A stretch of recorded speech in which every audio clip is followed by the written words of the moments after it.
Modi, why don't you take some questions from the freest press in the world? ये बात है मई की। PM Modi Norway के दौरे पर थे, ओस्लो के एक कार्यक्रम में पहुंचे। वहां एक नॉर्वेजियन जर्नलिस्ट हेले लिंग ने उनसे सीधा सवाल पूछा, on camera, on record. Prime Minister Modi, why don't you take some questions from the freest press in the world?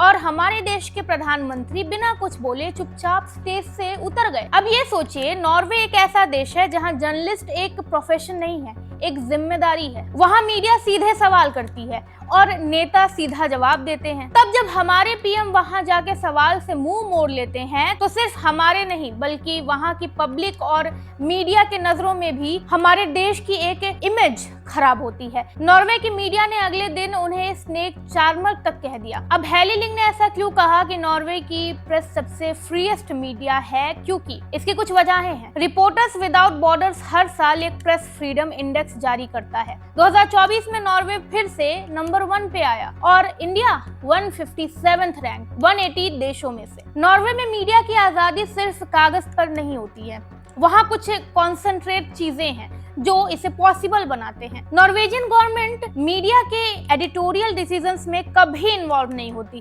कोई प्रेशर नहीं होता, कोई कॉल नहीं, कोई ऑफ रिकॉर्ड धमकी नहीं। सोर्स प्रोटेक्शन वहाँ एक फंडामेंटल राइट है।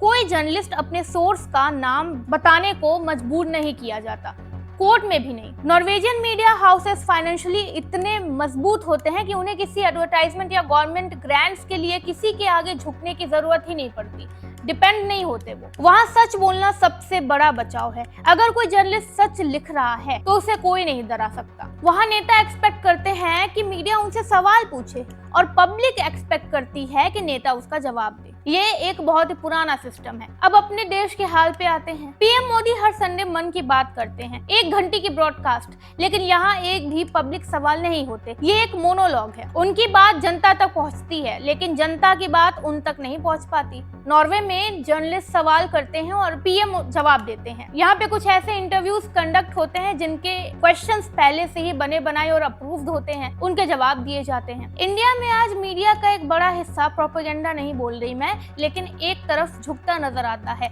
और इसका एक बड़ा कारण है ओनरशिप। बड़े मीडिया हाउसेस बड़े इंडस्ट्रियलिस्ट के साथ हैं जिनके बिजनेस रिलेशन सरकार के साथ मजबूत हैं। तो इंडिपेंडेंस कहां से आएगी? Freedom of press is not just about permission to print, it's about the economic and legal freedom to print without consequences. Freedom of speech असल में क्या होता है? फ्रीडम ऑफ स्पीच का मतलब सिर्फ इतना नहीं होता कि आप कुछ बोलने से नहीं रोके जाते।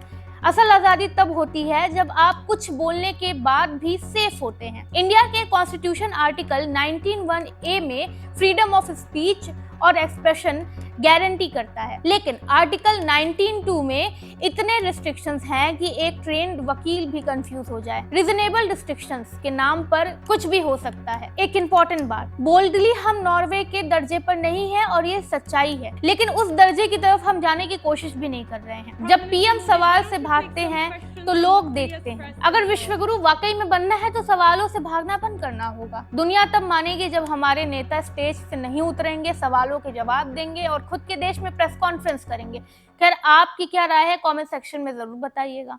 धन्यवाद।